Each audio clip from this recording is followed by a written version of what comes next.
Hello students, welcome to study academics and training institute. आज का हमारा टॉपिक है question number 6, page number 121, NCERT exercise 8.1।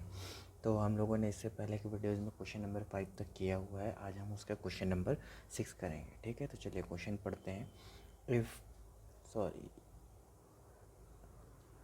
If angle A and angle B are acute angle such that cos A is equal to cos B, यानी कि हमको question में given है क्या क्या, कॉस ए जो है कॉस बी के इक्वल है और एंगल ए और एंगल बी जो है हमारा एक्यूट एंगल है। तो हमको एक्यूट एंगल है, तो हमको शो करना है कि angle A is equal to angle B हमारा क्या होगा। ठीक है, तो चलिए सबसे पहले स्टार्ट करते हैं। हमारा गिवन क्या क्या है वो लिख लेते हैं।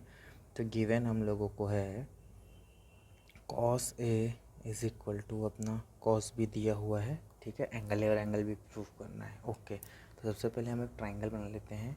तो ये दोनों एक्यूट एंगल बना, तो एक ट्राइंगल में तो होगा नहीं, तो हम दो ट्राइंगल बना लेते हैं जो एक दूसरे से जुड़ा हो। ठीक है, जिसके हम लोग एक क्या है कॉमन साइड रख लेते हैं। तो ये हो गया एंगल ए के लिए, तो हम इसको एक एंगल ए मान लेते हैं। ये हो गया हमारा एंगल बी हो गया। ठीक है, ये दोनों एक्यूट एंगल है।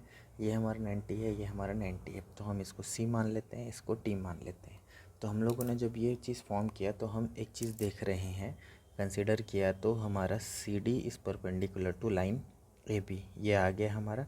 अब इसी से ही हम प्रूफ करेंगे। अब इसमें से दो तरीका है प्रूफ करने का, या तो आप आइसोसेलेस ट्रायंगल का प्रॉपर्टी लगा लीजिए या कॉन्ग्रेंट। तो मैं यहाँ पे कॉन्ग्रेंट से प्रूफ करके आपको दिखाता हूँ। ठीक है, तो सबसे पहले हम स्टार्ट करते हैं। जो क्वेश्चन में दिया है तो कॉस ए क्या होता है, देखो कॉस थीटा हमारा क्या होता है, बेस अपॉन हाइपोटेनियस। तो कॉस ए के लिए हमारा बेस हो जाएगा ए डी और हाइपोटेनियस हो जाएगा हमारा क्या चीज़, ए सी। और is equal to cos B के लिए हमारा क्या हो जाएगा, बेस बी डी और हमारा हाइपोटेनियस क्या हो जाएगा आपका बी सी।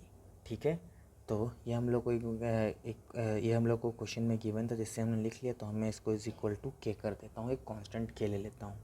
उसके बाद इसको मैं क्या लिख लेता हूँ, जब इंटरचेंज करूँगा तो A D by B D is equal to k लिख देता हूँ, और साथ ही में A D is equal to k B D लिख देता हूँ। ठीक है, वैसे ही नेक्स्ट मैं लिख लेता हूँ आपका A C by B C is equal to K, next A C is equal to K into B सी।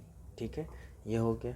अब हम क्या करेंगे, पाइथागोरस थ्योरम लगाएंगे, जो हम लोगों का बचा हुआ ट्राइंगल है। ठीक है, बाई पाइथागोरस थ्योरम जो सी डी है, तो सी डी का स्क्वायर। ठीक है, उससे क्योंकि हम लोग को ये दोनों को प्रूफ करना है, तो हम लोग कैसे भी करके अब इस के वैल्यू निकालते हैं। तो सी डी का square is equal to A C का स्क्वायर माइनस क्या हो गया आपका, सी डी का स्क्वायर ए सी का स्क्वायर माइनस ए डी का स्क्वायर। ठीक है, इसका फॉर्मूला होता है अपना हाइपोटेनस का square is equal to perpendicular का स्क्वायर प्लस बेस स्क्वायर। तो हम लोगों के पास सी डी नोन है, बाकी अननोन है। ठीक है, तो इसके लिए हम लोगों ने क्या लगा लिया कि परपेंडिकुलर का square is equal to hypotenuse का स्क्वायर माइनस बेस का स्क्वायर।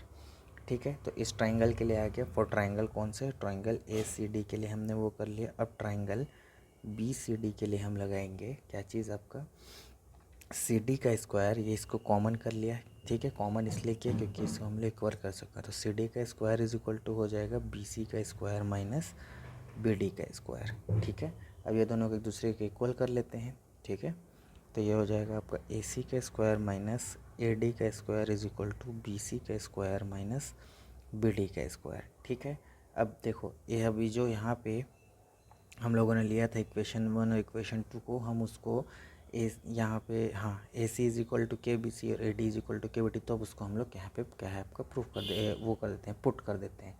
तो ए सी की जगह हम लिख देंगे के स्क्वायर बी सी का स्क्वायर, और ए डी की जगह लिख देंगे के स्क्वायर बी डी का स्क्वायर। तो ये हो गया बी सी का स्क्वायर माइनस बी डी का स्क्वायर। ठीक है, अब आगे जाएंगे तो के स्क्वायर को मैं अगर कॉमन ले लूँ तो अंदर बचेगा बी सी का स्क्वायर माइनस बी डी का स्क्वायर।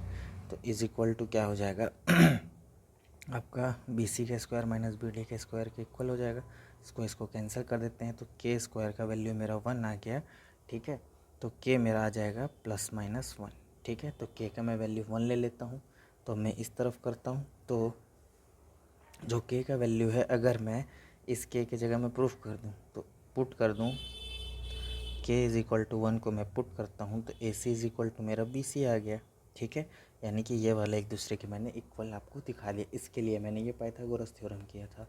तो अब मैं क्या दिखा सकता हूँ कि मेरा एक साइड है A C is equal to B C है, ठीक है, C D is equal to C D मेरा कॉमन है, ठीक है, और ये angle A C D A D C और एंगल बी डी सी भी मेरा 90 डिग्री है।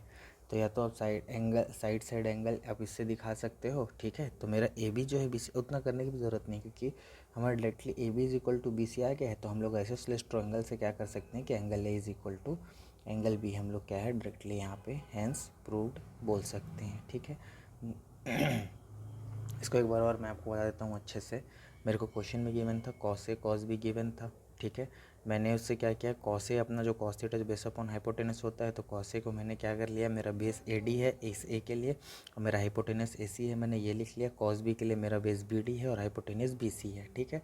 दोनों को क्या किया, मैंने उसके इंटरचेंज कर दिया, यानी कि बी डी को मैंने इस तरफ ले आया तो A D by B D और ए सी को ऊपर ले गया तो A C by B C. तो A D by B D is equal to K कर दिया तो A T is equal to K into B D हो गया। B C by B C is equal A C is equal to K into B C हो गया।